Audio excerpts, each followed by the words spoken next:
স্বাগত আজকের বাংলাদেশে। আপনাদের সঙ্গে আছি আমি জাহিদ হোসেন। এফএম রেডিওর হাত ধরে দারুণভাবে ফিরে এসেছে প্রাচীনতম প্রচার মাধ্যম রেডিও।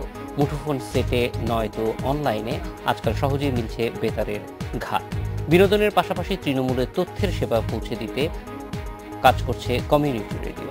রেডিওর এই নতুন মেজাজের মাঝেই সম্প্রতি প্রতিষ্ঠার ৭৫ বছর পালন করল বাংলাদেশ বেতার। হীরক জয়ন্তীতে সরকারি এই শ্রুতি মাধ্যমে শুনিয়েছে ঘুরে দাঁড়ানোর কথা। এসব নিয়ে আজকের আলোচনা বেতার তরঙ্গ। কথা বলতে স্টুডিওতে আছেন বেতার উপস্থাপক, বিজ্ঞাপন কণ্ঠ ও নাট্যশিল্পী Mazharul Islam, Bangladesh NGOs network for radio and communication BNNRC'র প্রধান নির্বাহী কর্মকর্তা AHM বজলুর রহমান এবং বাংলাদেশ বেতারের সাবেক আঞ্চলিক পরিচালক এবং সম্প্রচার মাধ্যম বিশেষজ্ঞ ফারোয়া সুরর। স্বাগত আপনাদেরকে। মাজহার ভাই, প্রথমেই জানতে চাইব যে অনেক দিন এই বেতারের সঙ্গে আপনি আছেন। আমরা এই যে ওঠানামা, একটা সময় বেতার খুব জনপ্রিয় ছিল, বলা যায় সবচেয়ে জনপ্রিয় মাধ্যম ছিল, এবং সেই সময় আপনি কাজ করেছেন। এখন হয়তো জনপ্রিয়তার মানদণ্ডে আরো অনেক মাধ্যম চলে এসেছে। এই তুলনাটা আসলে কেমন? এই তুলনাটার কি কোনো আপনি কিভাবে এই তুলনাটা করেন? তুলনা তো কারোর সাথে কারো তুলনা করা যাবে না। যার যার একটা নিজস্ব আইডেন্টিটি নিয়ে তারা এগিয়ে যাচ্ছে, কিন্তু ভাগ হয়েছে কিছুটা আমাদের জীবনের প্রয়োজনে আমরা রেডিও কখনো শুনছি, কখনো শুনতে পাচ্ছি না, বা টেলিভিশনের কাছে যেতে পারছি না।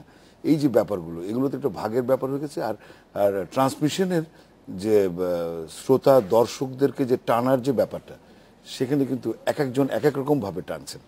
আপনারা যেরকম সংবাদকে প্রাধান্য দিচ্ছেন, এফএমগুলো বিনোদন দিচ্ছে, কমিউনিটি রেডিওগুলো তার কমিউনিটিকে তুলে ধরছে, স্থানীয়ভাবে তুলে ধরছে, আর বাংলাদেশ বেতার তো সামগ্রিকভাবে সারা দেশের নেটওয়ার্ক চালিয়ে যাচ্ছে। তো এইভাবেই আমাদের ভাগ হয়েছে। তবে আমি আজকে এখানে এসে গৌরব বোধ করছি এই কারণে যে আমি এমন একটা মিডিয়াকে এই মুহূর্তে রিপ্রেজেন্ট করতে যাচ্ছি, যেটা হলো ৭৫ বছর পূর্তি করলো, এবং এই মাতৃভূমির প্রথম ইলেকট্রনিক্স মিডিয়ার আমি একজন সদস্য। হ্যাঁ, এবং একই সঙ্গে বেতার, যেটা বলা যায় যে বেতারের একটা অনেক বড় ভূমিকা আমাদের দেশে সবসময় মুক্তিযুদ্ধ থেকে শুরু করে সবসময় আছে।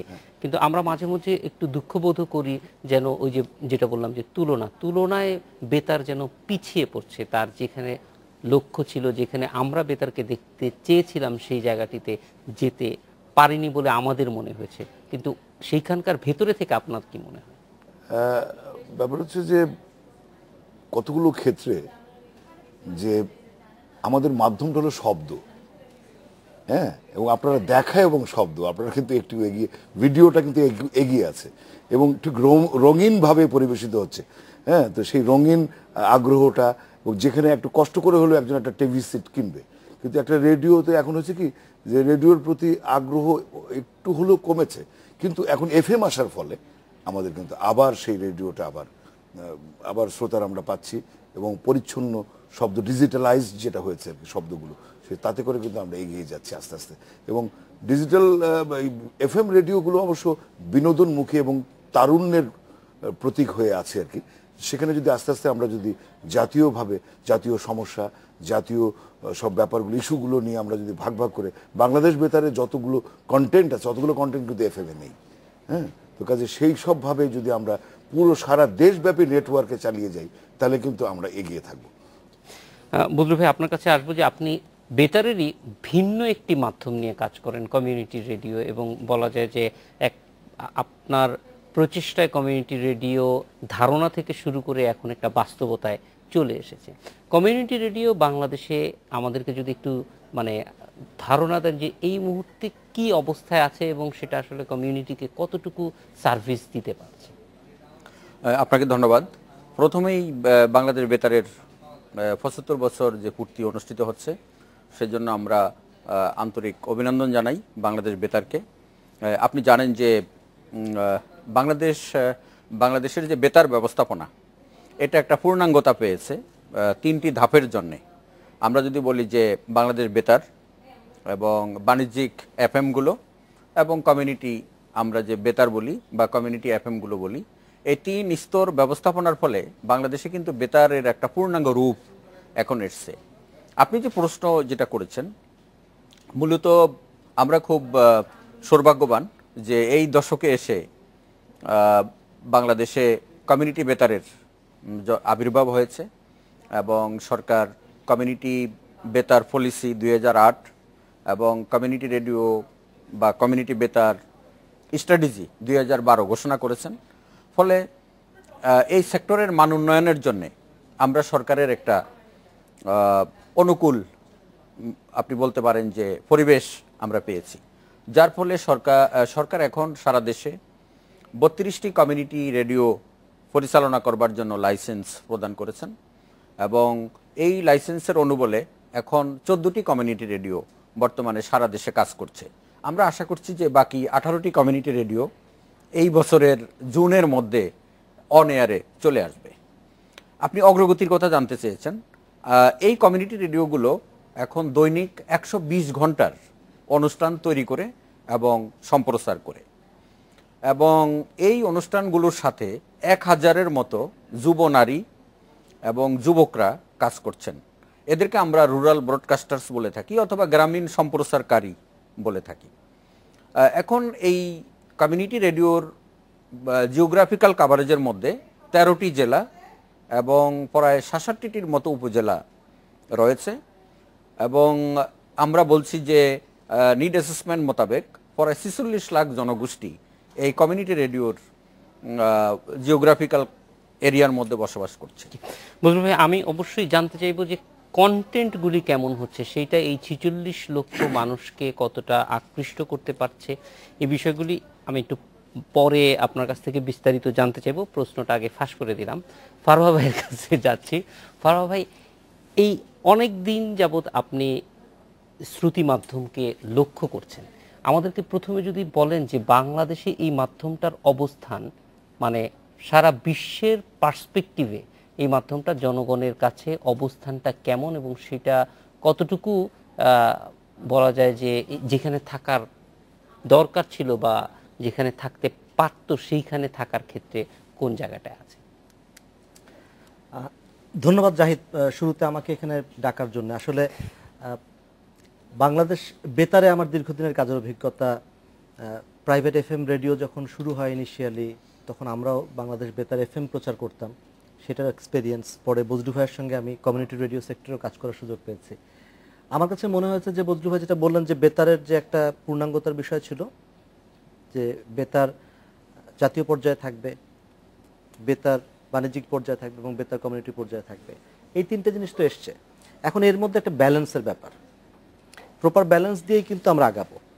আর বেতার কোথায় থাকার কথা ছিল, কোথায় আছে, আমি মনে করি যে হ্যাঁ, এই আলোচনা তো আমাদেরকে সুবিধা করে দেবে, ভবিষ্যতে পথ চলার জন্য আরও নতুন নতুন ইঙ্গিত দেবে। কিন্তু আমি যত না পেছনে ফিরে তাকাতে চাই, তার থেকে বেশি সামনে তাকাতে চাই। যেটা বাংলাদেশ বেতারের ক্ষেত্রে সমস্যা ছিল, আপনি দেখেছেন যে প্রায় একটা রাজনৈতিক ইস্যু আসতো, বেতার টিভির স্বায়ত্তশাসন, যে দাবিটা এখন খুব ম্রিয়মাণ। কারণ এখন অনেক মিডিয়া চলে এসেছে, মানুষ যেই তথ্যগুলোর জন্য গণমাধ্যমের কাছে অপেক্ষা করতো, সেই তথ্যগুলো এখন নানা মাধ্যম থেকে আমরা পেয়ে যাই। হয়তো বিতর্ক সৃষ্টি করার জন্য আমি বলছি না, এখন কিন্তু আমরা বিদেশি সংবাদও কম শুনি অনেক ক্ষেত্রে। আগে আপনি খেয়াল করেছেন যে মানুষ যেভাবে দল বেঁধে বিবিসি, ভয়েস অফ আমেরিকা বা এই ধরনের বেতার মাধ্যমের কথা শুনতেন, এখন কিন্তু মানুষের কাছে সংবাদটা অনেক ইজি হয়ে এসছে। যেই জায়গাটাতে রেডিওর আমি মনে করি রোলটা সবচেয়ে বেশি হওয়ার কথা, সেটা হচ্ছে জাতি গঠন, দেশ গঠন, সামাজিক উন্নয়নের যে জায়গাগুলো, আপনি যদি সোশ্যাল ক্যাপিটালের কথা বলেন, সেই জায়গাটাকে রক্ষা করার জন্য, আমার হেরিটেজ রক্ষা করার জন্য, আমার ইতিহাস, ঐতিহ্য, আমার লোক সংস্কৃতিকে বাঁচিয়ে রাখার জন্য, আমাদের দেশের মানুষের যে আত্মপরিচয়, সে আত্মপরিচয়ের জায়গাটাকে শক্তিশালী করার জন্য, এই জায়গাগুলোতে আমি মনে করি বেতারের বিশাল ভূমিকা আছে।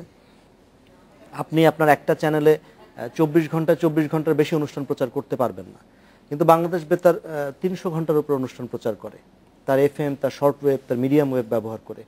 এবং এটা এত সহজলভ্য একটা মাধ্যম, এখন তো বেতার যন্ত্রও লাগছে না আপনার, আপনি আপনার মোবাইল ফোনেই রেডিও শুনতে পাচ্ছেন। এবং রেডিওর ইজি অ্যাক্সেসিবিলিটি, একদম নিখরচায় একটা মাধ্যম আমি এনজয় করতে পারছি। এবং যে এনজয় করতে গিয়ে আমি দেখছি যে একদম খুবই ইন্টারেক্টিভ একটা রেডিও। আমি গতকাল বাংলাদেশ বেতারে একটা অনুষ্ঠানে অংশ নিয়েছি, যেখানে টেলিফোনে শ্রোতারা বাংলাদেশ বেতারের মহাপরিচালকের সঙ্গে কথা বললেন, এবং মহাপরিচালক হেসে হেসে তাদের ইচ্ছা আকাঙ্ক্ষা তাদের চাওয়া পাওয়ার বিষয়গুলো উত্তর দিলেন।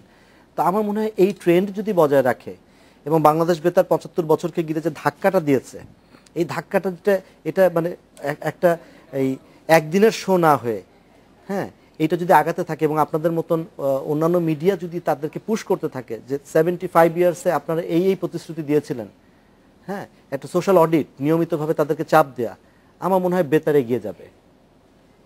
বেতারের ক্ষেত্রে যেটা বলেছেন যে অনেক তথ্য দেওয়ার সুযোগ আছে, কিন্তু সেক্ষেত্রে আমরা দেখছি যে ডাইভার্সিটি, যে বেতারের একটা বড় সুযোগ থাকতো এবং অনেক আগে থেকে কিন্তু খেলার আলাদা আলাদা চ্যানেল কিংবা যেমন আপনি একটি কাজ শুরু করেছিলেন এখনো চলছে যে ট্রাফিক আলাদা আপডেট দেওয়া, ওয়েদার আপডেট দেওয়া, সেই জিনিসগুলি কিন্তু খুব বেশি আমরা সেক্ষেত্রে সাফল্য দেখি না। একই রকম বলা যায় যে বেতারের যে প্রতিদিনের যে কর্মসূচি সেটা প্রায় একই রকম থেকে যাচ্ছে এবং এটা দীর্ঘদিন যাবত একই রকম থেকে যাচ্ছে। হ্যাঁ, একটা গতি জড়তা কিন্তু আমি স্বীকার করব। আমি এই গণমাধ্যমে দীর্ঘদিন কাজ করে এসেছি। নতুন কিছু একটা চমক যখন আসে, এটা চমকটা আসে, তারপরে এটা না সাস্টেইন করে না। যখন ট্রাফিক আসলো, ট্রাফিক কিন্তু ওই সময় ব্যাপকভাবে সাড়া জুগিয়েছিল এবং ট্রাফিকের একটা বড় অ্যাচিভমেন্ট আমি মনে করি বাংলাদেশে এফএম এর একটা আপনার ঘটলো, বিস্তার ঘটলো। পরে প্রাইভেট এফএম রেডিওগুলো আসলো, দেখলো যে এফএম আসলে খুব ভালো একটা সম্প্রচার ব্যবস্থা, মানুষ যে কোনো জায়গায় বসে শুনছে, খুব স্পষ্ট শোনা যায়, এফএম এর উচ্চারণ ভঙ্গিটা একটু চটপটে, মানে এফএম বন্ধুর মতন। মিডিয়াম ওয়েভে যেরকম গুরুগম্ভীর এক ধরনের, যেটাকে আমরা বলে যে প্রিচ করার মতন করে উপস্থাপনা, এফএম এর তো সেটা না। এফএম হচ্ছে আমার একদম বন্ধু, পাশে বসে আমাকে বুদ্ধি পরামর্শ দিচ্ছে। তো এই যে বেতার শুরু করলো এফএমটা, কিন্তু এফএমটা বেতারের হাতে থাকলো না, এফএমটা চলে গেল টুডের হাতে, এবিসির হাতে। আবার চিন্তা করেন আপনি, বাংলাদেশ বেতার একসময় ওয়ার্ল্ড মিউজিকের মতন জনপ্রিয় অনুষ্ঠান প্রচার করত, যেটা তরুণদের মধ্যে খুব জনপ্রিয় অনুষ্ঠান ছিল। প্রতিদিন সকালে মানুষ বেতার টিউন করে আজকের ঢাকা শুনে নিত, সেখান থেকে শুভযাত্রায় জানতো কোন গাড়ি কোথায় ছেড়ে যাচ্ছে। আবার রাতেও এই অনুষ্ঠানটা প্রচার হতো। তো এই যে ইউটিলিটি সার্ভিসগুলো বেতার দিত, আমার বেতারে কাজ করতে গিয়ে মনে হয়েছে যে সবকিছু একটা গতানুগতিকতার মধ্যে ফেলে দেয়া, মানে সেই চেষ্টাটা, কষ্টটা আর করছে না বেতারের প্রডিউসাররা। ওই যে শুভযাত্রার যে স্ক্রিপ্টটা, যে কোন গাড়ি কোথায় ছেড়ে যাবে, ওটা একদিন তৈরি হচ্ছে, পরের দিন ওইটাই রিপিট হচ্ছে, তারপরের দিন ওইটাই রিপিট হচ্ছে, কেউ এটা চেক করছে না যেখানে কোথাও আপডেট আছে কিনা, কোনো পরিবর্তন ঘটেছে কিনা। সাস্টেনেবিলিটিটা আমি মনে করি খুব জরুরি, শুধু একটা চমক দেখালেই হয় না। মানে ওই ক্ষেত্রে যথাযথভাবে কাজগুলি এগিয়ে যাচ্ছে না, আবার আপডেট করার যে বিষয়, মানে কিছুটা ডিফিকাল্টিজ আছে। আমি একদম ব্যক্তিগত অভিজ্ঞতা থেকে বলছি, আমি একদিন বেতার ভবনে নিজে ডিউটি করছি আর কি, ডিউটি করতে করতে আমি দেখতে পাচ্ছি যে বাইরে, আমার সঙ্গে বোধহয় মাঝার ভাই একমত হবেন, বাইরে ফুলের টবগুলো প্রচন্ড ঝড়ে ওলটপালট হয়ে যাচ্ছে।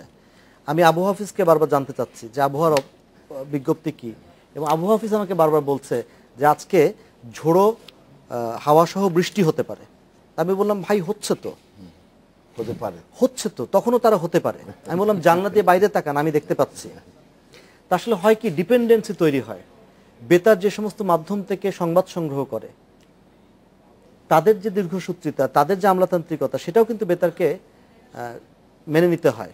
কারণ বেতার কিন্তু অনেক দিক থেকে অনেক অব্লিগেশনের মধ্যে আছে, এই বাস্তবতা আমাদেরকে মানতে হবে। তা আমি মনে করি এই জায়গাটাতে সংবাদের ক্ষেত্রে বেতারের রাতারাতি পরিবর্তন আনা কঠিন, কিন্তু অনুষ্ঠানের ক্ষেত্রে কিন্তু রং পাল্টানো খুব সোজা, এবং সেটা সহজে মানুষের আকাঙ্ক্ষাও তাতে অনেকখানি পূরণ করাও সম্ভব হয়।